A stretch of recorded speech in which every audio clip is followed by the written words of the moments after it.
Hello, my fine weathered friends.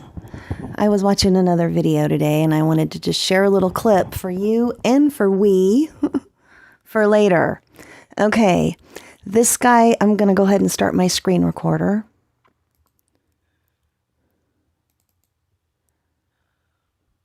Thank you for watching my videos. I hope you learned something. I hope that I'm covering something that I haven't seen a lot of other people cover and can give you a little bit more insight into how they're taking us over.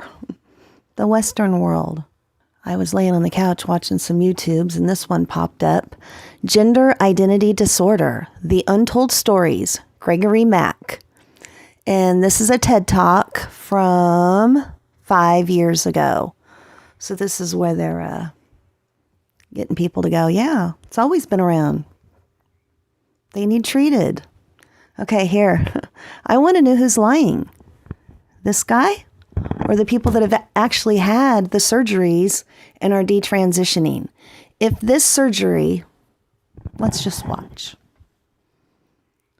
Gender dysphoria is not a depression, not anxiety, not schizophrenia, Not any of not those. bipolar disorder. None of those. It is more common with a bone fracture than any other mental illness. Because while yes, the root in the issue was just a psychological disorder, and it is the only psychological disorder can fully and completely recover by surgery. I repeat. Repeat. This is the only psychological condition that can be recovered completely, fully by surgery. There you have it. Right out of the I've horse's talked mouth. about why it is an important. The Asian man. He's from Hong Kong. I did a little bit more research on him, and he wants to hook up with neurologists and make psychology and He wants to hook up with neurology and somehow get neurology and psychiatry kind of under the same umbrella, which I had not really thought about it that much. I mean, I know they're both brain issues, but in my opinion, neurologists, as far as I know, depends on how much gaslighting and lied to we've all been lied to about everything else going on, not just gender surgery. Neurologists are there, like when there's the impulses are wrong and there's physically something wrong in your brain. That's what I see neurologists as. You go in there, they do a CAT scan, they do an MRI, do an X-ray, and or they do the EEG, and they say, oh, your brain is misfiring, whatever. You got a growth, a tumor, water on the brain, a brain bleed. Psychiatry is, and this guy is a psychiatrist. I could not imagine myself going to him with any of my problems. None. I just don't know what to think about psychiatrists. I've only ever been to one time. And they loaded me up with drugs and I never took them. I had to go there because I was suffering severe pain. And they try to make that like everybody's got a psychological issue, like you don't know you're in pain, but your third grader knows that they're the wrong sex and need their private parts cut off. So, neurology, I'm going to get that paper. Okay, this heart to heart with psychiatrist, an interview with Gregory Mak. Dr. Greg Mak. Okay, this is really long. Yada, yada, yada, how he came into psychiatry and the transgender, blah, blah, blah. I'm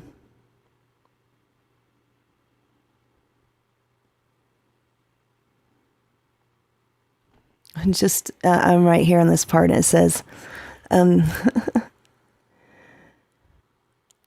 says, kids frequently present with mental problems such as ADHD, emotional control, etc., leading them to being labeled as a problem child.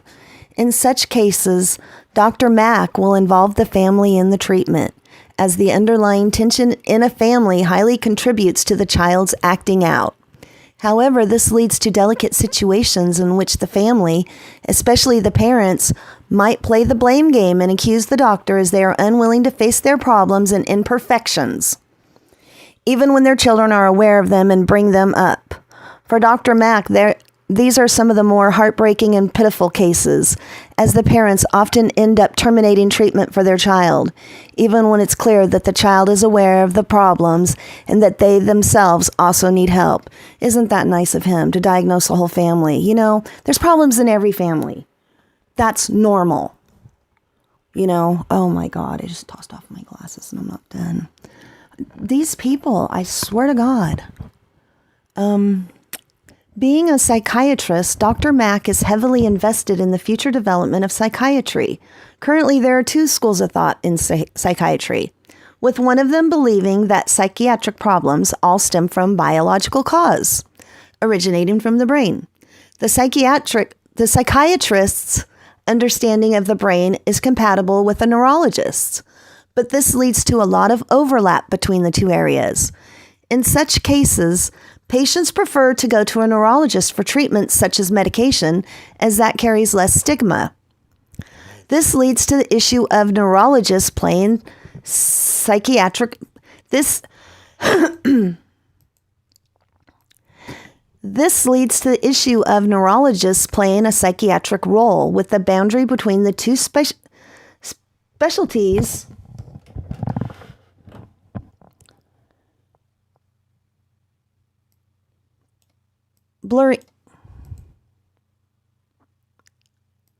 blurring further and further. In Dr. Mak's opinion, the strength of psychiatry is knowing how psychological intervention, for instance, psychotherapy, can help clients understand what they're going through and approach the problem from a more emotional angle. He believes that by utilizing both sides fully, combining meds for tackling the biological cause with therapy to understand the familial, societal context of the problem, can a psychiatrist carry out their duty to the best of their abilities. With the development of these schools of thought, surely technology must have advanced along with it. Well, psychiatry deals mostly with the brain, and the brain is one of those areas that medicine does not yet deeply understand. There is potential for further research on the brain, but it's greatly limited, as we cannot take too many risks with the brain, nor can we use technologies that could potentially harm it. Science knows there are specific parts of the brain that control movement, the cerebellum, yet the parts for emotional control and expression are very tiny and delicate, with many of them overlapping, and hence there is no perfect or fancy technique to fix it. The most recent technological development is the development of transcranial magnetic stimulation, TMS, in which magnetic pulse is delivered, affecting the production and expression of neurotransmitters, originating from stroke treatment. It was adapted for psychiatry sometime in the past 10 years, approved by the FDA for use on depression in 2008 and OCD in 2018. It's only used in very serious cases where medical treatment is ineffective. Well, they've got a treatment for what ails you. It's called gender affirming. They'll cut your private parts off and fix your brain, they say. It's the only psychiatric problem that can be cured with surgery. It sounds a lot like lobotomy. They were curing people with that too. These people are going to go down, and they're going to go down hard. And I feel sorry for all you people that have been transgendered. You're going to be in for a hard row in life too. Having to deal with this, and then you're going to have to deal with a society that does not understand that you were completely brainwashed. When was this article? This article is from 2021, and the video is from 5 years ago. I'll probably have more to say about this, but I wanted to get that on there so I did not lose that part in that video. The link will be down in the description. Thanks for being here. Trying to save the world in 2024. It's April 21st. No, that can't be right. 23rd. It's April 23rd, 2024. And old Gregory Mak, he's the one I'm going to watch, you know. And another thing I want to bring up, I'm going to do a video about it as soon as I figure out how to put it together and make it look interesting. Jeffrey Dahmer and that gender surgery guy up in Portland, Oregon. Blair Peters. He spends his day cutting off Peters and studying vagina nerve tissue. It doesn't sound that much different than Jeffrey Dahmer. Jeffrey Dahmer was just born too early. If he'd been born 20 years later, he could have gone to med school and been the hero of all these little kids and these people getting their private parts cut off. They are a lot alike. And I saw another video where a guy was talking about how doctors, they're a different psychology. It takes a different kind of person to be a doctor, and I agree it does. And right now, I'm not real happy with doctors. I'm not real happy with the medical establishment in the United States of America or the housing situation. And this transing kids is just going to be something that's just going to seal the deal along with the migrants. People are going to get fed up turning them against their families. No family is perfect. Every family has problems. And you do not, if you are a young parent, don't let these doctors brainwash you into thinking that you need to take your child to some guy like that weirdo every week to talk about your kid's problem. That guy, these psychiatrists, they know nothing about your life and they know nothing about your children.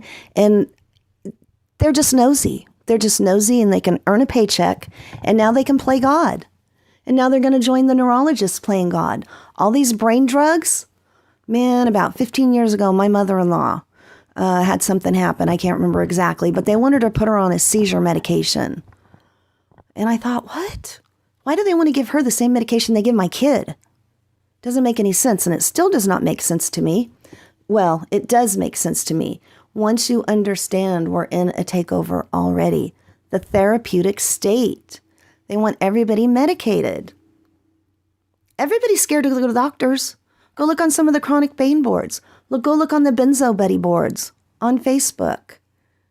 Doctors hold all the control. They have power over all these people's lives. You want to talk about suicides? Let's talk about the adults. Let's talk about men that have been in the war, that have pain so severe they've committed suicide. But now all of a sudden they don't know what's going wrong with their body. And you want to shove this little kids and do know. And it's okay to castrate little boys. Well, I disagree with you. I don't think it's good to castrate them. I don't think it's good to circumcise them.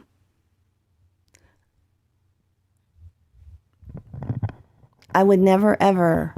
And both of my kids are circumcised. One, because I didn't know any better, and the second one for a medical issue. The doctor said it had to be done. Do I know if that's true or not? No. But that's what they said, and I know that's what you're going through with your children. You know, my youngest is almost 18 years old. That kid did not sleep a night when he was a toddler and a small child. And there was no way in hell I was going to say anything to a doctor, because I knew he would grow out of it, just like his BAP. That's what he called his pacifier. You know, breastfeeding. He grew out of all of it. And he grew out of the sleep thing. He has his own schedule. But he's not drugged, and he's normal, and he doesn't want to change his sex. That's as of right now, year 2024. Son, I hope you do me proud, because these will be here forever. And I'm very proud of you. And I'm glad that I did not, complain to the doctor about your problems. I could just imagine you'd be on downers at night, uppers in the morning, from kindergarten, first grade. And, society wonders why there's a drug problem in our streets. Well, maybe because you started teaching all the kids about drugs in school 20, 30 years ago, the DARE program, in the 80s, just say no to drugs. That did nothing but make things worse. It's playing out. And now they have Trank and a standalone pill. Now Narcan doesn't work for them, and they just rot away. So people are going to be on our streets rotting to death because our government can't grow a pair and actually run our country like a real man would. Not a transgendered man, not a man that thinks he's a woman. A man or a woman, somebody normal. That's for this country. At this point, I'm really suspicious that our country was set up to fail, and we're all just sitting ducks. for whatever comes our way, because as freedom as we are, we don't have the freedoms to protect their own children. Like I say, my children's not involved, but I see what happens. I've been seeing Kylie's fight on Facebook. Her mom's sitting in jail right now because her daughter had cancer, and the treatments were killing her, and the mother wanted to do it naturally. Oh, no, no, no, no. See, the doctors have all the control over your life. If they don't like what you're doing, they'll put you in jail, just like Lisa Edwards when she was out there being manhandled by those cops until she died. Doctors walking by, didn't even give a care in the world. Maybe it was all planned. Maybe it was planned so they could see, how upset would people be of cops doing that to, an elderly woman. And I don't hold the cops fully responsible. The doctors in that hospital are the ones that told the cops, she's fine, she's faking. What are the cops supposed to think? They're dealing with people on drugs all the time, angry people. It's the doctors. The doctors are pushing this. And the doctors that think they're good and are not standing up and saying something, you're just as rotten as the rest of them. Just as rotten. Okay, I've got this there for future prosperity. And, my God, somebody leave me a comment. I know it sounds like I'm really going off in left field, but I'm not. Oh, and I have another little clip from Edie, little Edie. Do we all love the Edies? Big Edie, little Edie? She had a very interesting little quote from one of her videos I watched the other day. And I'm going to tack that on here at the end because I just liked it. And I love little Edie. And I know that she would love to be represented in the year 2024. So, here we go. We're on the battle. And go watch Court of the EDI Jester.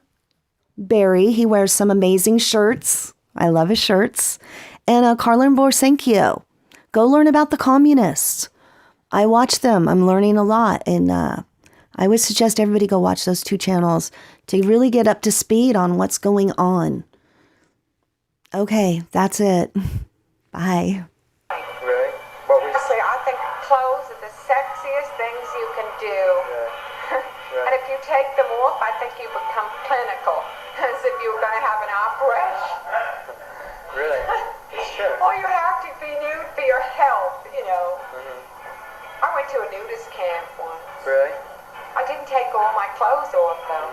I kept on, they didn't have bikinis in those days, but I kept on a short pair of pants and my brassiere.